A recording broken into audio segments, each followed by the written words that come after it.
Scale of 1 to 10, how do you think this call's gone for you? Probably not very well. I think my point that I want to make is the difference between Harry and Prince Andrew is, I think, from how I understand it, Harry chose to leave, take his wife and family to California, like you said earlier, to protect her and to protect them and take them away. So I don't think that he's not being invited or not being included. I think he's chosen to take himself away. And then on the Prince Andrew side, I think I personally don't think he's done anything wrong. So he's not taking himself away and he's trying to push himself back in because what he thinks he has or hasn't done is very minor. So I don't think that calling him the friend of a paedophile and condemning him for being friends with a paedophile, I think is unfair because there are so many people that have friends that have done awful things. No, but he he stayed mates afterwards, after he'd come out of jail. What I was saying to the lady before I spoke to you is you don't know what conversations are being had or have been had behind closed doors. You don't know what Prince Andrew said to Jeffrey Epstein behind closed doors. You don't know if they were being best friends or whether they actually went there and said, you know what, this is awful, I can't believe you've done this and all the rest of it. No, you're right. You're right. No, you got me back to rights, Jack. It's perfectly possible he flew all the way to New York after his mate had got out of jail to say, gosh, I can't believe what a wrong-un you are. No, but you mean all those teenage girls that were hanging around at your private island? You mean that some of them were there and they didn't want to? I had absolutely no idea, Jeffrey. Look at the embarrassment you've caused me. Shame on you and your international sex trafficking paedophile ways. You're right, Jack. It could easily have been that conversation he flew out to have.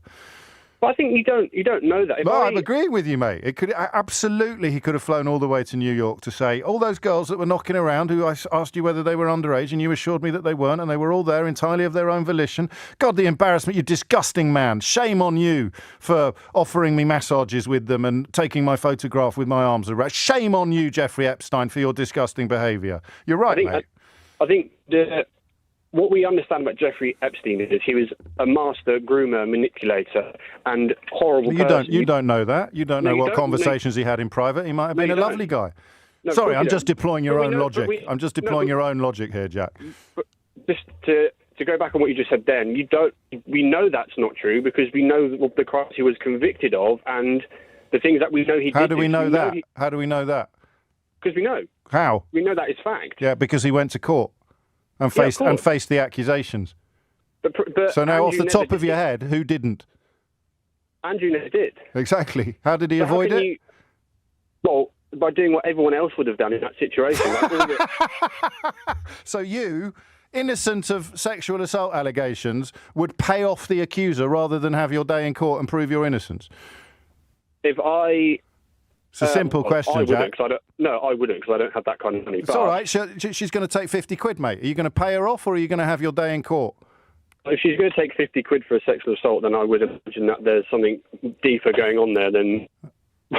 if you're so traumatised and upset and you're willing to be paid off and not actually go through the process to get the person that you're accusing of doing something awful... £12 million. You realise that you are essentially acting here as an apologist for someone accused of sexual assault? No. No, you are. That's not an opinion. That's just counting. Here's the man accused of sexual assault, and here's Jack in Bedford defending him. I'm not defending him. Totally are. Per se, because you totally are. I just think that you can't. I think you have to. Go on. The court public opinion is can be. I don't know what the right word to use is, but you're telling me. I don't have to word it in a way. Judging someone... Do you know why you can't word it? Why is that? Because your thoughts don't make sense. Okay. And your thought is, Prince Harry brought this on himself by sticking up for himself and his wife, whereas Prince Andrew is an innocent victim of circumstances conspiring against him, and that's why you can't say it in words, because if you did, you'd realise how ridiculous you are. No, but I don't think what is being done to Harry is fair to him. No, but he brought it on himself. No, I don't think he brought it. I don't. But that's literally what you said when you rang in. That was your first point. No. Yeah, he did. Chose to leave the royal family. He did choose to do that. Yeah. But I don't think that that was a bad thing to do. I think he's done that for, like you said earlier, to protect him and his family and his wife. As opposed to paying £12 million to keep yourself out of the dock where you're accused of multiple sexual assaults. And yet here you are siding with the latter against the former. I don't think that is necessarily the right thing. I don't think necessarily Prince Andrew should have done. I think he should have just stood up and defended himself. Well, that's changed in the last 30 seconds. That's changed in the last 30. You said literally 2 minutes ago he did what everybody else would have done in that situation. Scale of 1 to 10, how do you think this call's gone for you? Probably not very well. Well, Quite what? high up on, well, probably 10 if 10's bad. Pretty close to 10. I'll give you 9.5, Jack, because, it's not lunchtime yet, and you might have, But I want to make it very low blood clear sugar that levels. No, mate, you've had your fun. No, just in my defence. I'm just trying to put forward for my own defence that I'm just trying to make the point of someone else. Okay. I'm not saying that necessarily. This is 100% my opinion. But good. Well, next time, don't ring in with anybody else's opinion but your own. All right. Otherwise, people might get confused. Today, we're uncovering a moment of brilliance from James O'Brien, a journalist unafraid to speak truth to power. As Proverbs 18:17 reminds us, the first to plead his case seems right until another comes and examines him. James does just that, dismantling a Prince Andrew apologist's arguments while exposing the stark contrast between Prince Harry's courage and Andrew's controversies. Stay tuned, subscribe, and let's unravel this tale of accountability and redemption. Spoiler alert, this one's going to make your blood boil. Well, caller, you nailed that one. It's a full 10 out of 10 on the bad take scale. Let's unpack this, folks, because it's a textbook example of mental gymnastics performed in defence of the indefensible. And in contrast, we'll examine how Prince Harry's actions speak volumes about his character. Prince Harry made the brave choice to leave the royal fold, prioritising his family's safety and mental health over tradition. This move, often criticised, was rooted in love and protection, a far cry from the murky waters Prince Andrew wades in. Harry didn't flee from accusations or hide behind privilege. He stepped forward with authenticity, even when the spotlight turned harsh. In the call, the apologist weakly suggested that Harry brought it on himself. Yet, as James O'Brien skillfully rebutted, protecting one's loved ones is not self-inflicted harm, it's the hallmark of a true leader. Prince Andrew, on the other hand, avoided public accountability for serious accusations, opting instead for a quiet settlement, a staggering £12 million payout. O'Brien masterfully highlighted the absurdity. Would an innocent person pay millions rather than have their day in court? The apologist's defence that Andrew's connections with Jeffrey Epstein were misunderstood crumbled under scrutiny. He might have flown to New York to scold Epstein, they argued. O'Brien, with surgical wit, exposed this as a delusional attempt to rewrite history. Andrew's continued association with Epstein post-conviction reveals the reality, a relationship rooted in complicity, not ignorance.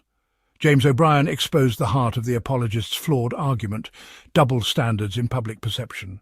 While Harry faces relentless scrutiny for protecting his family, Andrew is inexplicably shielded from full accountability. The caller's contradictions, switching between defending Andrew's actions and acknowledging Harry's sacrifice, mirrored the broader societal bias against Harry and Meghan. Why is the prince who champions love, mental health and transparency vilified, while another escapes deeper scrutiny despite credible accusations? It's a reflection of media narratives designed to uphold privilege at the expense of truth. O'Brien's sharp questioning left the apologist floundering. His final words encapsulated the absurdity of defending indefensible behaviour. If you can't even articulate your thoughts clearly, perhaps it's because they don't make sense. This exchange exemplifies the importance of platforms that dissect falsehoods. It is why the Sussex's Chronicles exists, to shine a light on justice and celebrate figures like Harry and Meghan who dare to challenge outdated systems and biases. So, what have we learned today? First, James O'Brien deserves a standing ovation for calling out apologists like this caller. Second, Prince Harry's actions continue to reflect his unwavering commitment to his family and principles. And third, let's stop giving airtime to flimsy defences of inexcusable behaviour. Thank you for tuning in. Today, we witnessed the power of truth dismantling denial. Let this inspire us to stand firm in the face of bias and champion the values of love and accountability. As Isaiah 1:17 reminds us, learn to do good, seek justice, correct oppression. If you haven't already, please subscribe, like and share this video to keep these important conversations alive. For those who wish to support us further, donations can be made via Super Thanks. Together, let's continue to shine a light on truth.